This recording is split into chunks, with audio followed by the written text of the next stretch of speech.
तुम कैसी हो राबिया? जी बाजी, मैं बिल्कुल ठीक हूँ। सहर नजर नहीं आ रही, वो नहीं आएगी मुझसे मिलने? जी बाजी, वो तैयार हो रही है, मैं उसे बुला कर लाती हूँ।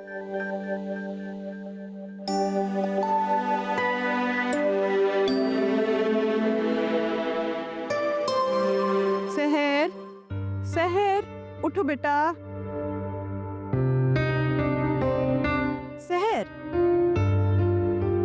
क्या हो गया अम्मी? खतीजा बाजी आ गई हैं। तो मैं क्या करूं?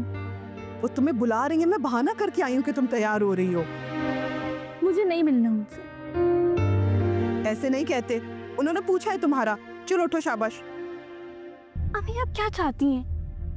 क्यों आप मुझे उनसे बदतमीजी करने के लिए मजबूर कर रही हैं? अगर आपने उनकी जी हजूरी करनी है ना तो आप करें, लेकिन प्लीज मुझे बार बार मत बोलिए। सोने दे मुझे।